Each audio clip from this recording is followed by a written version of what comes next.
Shadow kicking it with heroes and generals on the personal computer or PC or laptop indeed.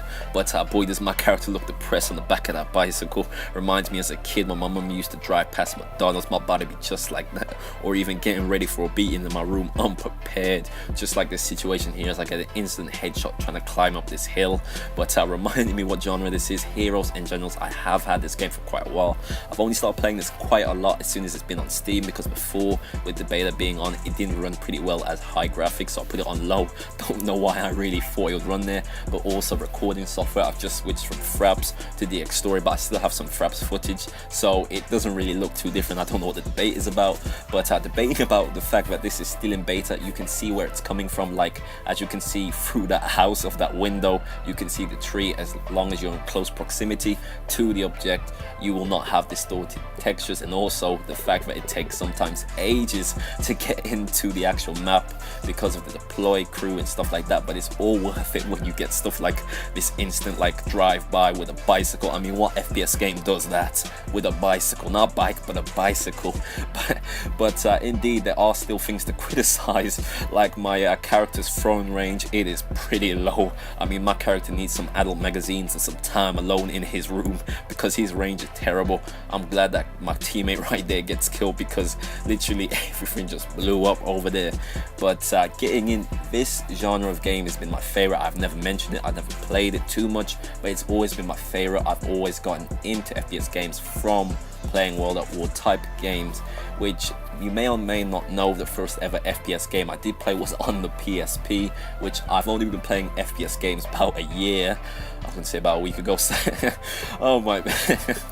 But yeah, I've only been playing them for about a year, so it's really what got me in was I was playing on PSP. Medal of Honor Heroes, which was a lovely game. I loved playing that, and indeed I really love the element of playing World at War games. I don't think they can make a comeback, and I don't personally, because there's already been so many things done with this game, where the fact and the idea is you cannot make an original situation like you could in real life, because there is a limit to the amount of things you can do. With this game, it does it pretty well, as showing it stands out. You do have some deficiencies in your gun, so maybe it doesn't fire properly, maybe it fires properly, sometimes it's in the mix, which is pretty fun. I really like that. With World at War games, you can get away with a lot of BS in games and a lot of things which don't go right, because that's how it works. Now the health is really low, which I like about that, but the only thing I wish there was in this game is more guns, like my STG 44 is it, and also the Enfield sniper rifle, which I've loved. Like, I really do want to see a lot more weapons, and also I'm only nearly on level 3, so I get the advanced map, so if you see it more dark, I'm trying to do some color correcting so you can actually see them, because me, I could barely see anything and I felt colorblind as I played this game. But indeed, it really is a nice game, and I don't think they can come back, because there is an expectation, and the amount of things you can do, like Advanced Warfare coming out with all the futuristic tech, there is a load of possibilities. I mean, there are games which try to keep it modern and, you know, try and influence the way everything goes, and personally, World at War games could make a comeback, but that's me doing an acrobatic move, but I don't see it at the moment. But anyways, getting back to what has been happening, I haven't been able to commentate because literally I've been ill. I still sound ill, plus the fact I've been busy really babysitting quite a lot these weeks and doing a lot of work as well. A lot of work's been my focus. It is life over YouTube. If you want to become a YouTuber, you have to realize that at first, or you'll make the mistake as I did.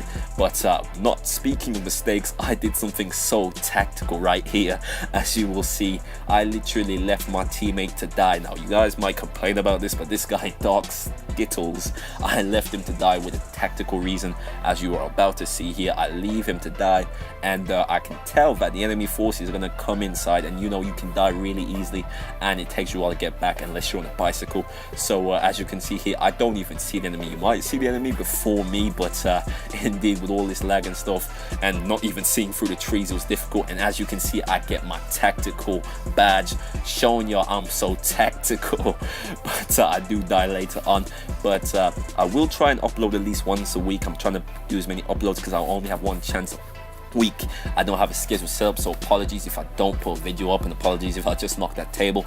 I'll try my best to get as many videos as I can out, but it will become more live com as it comes, so because that's a lot easier. But you dirty mighty freaks. But anyways, I'll see you in the next one. Shadow Dog out, hitting the table.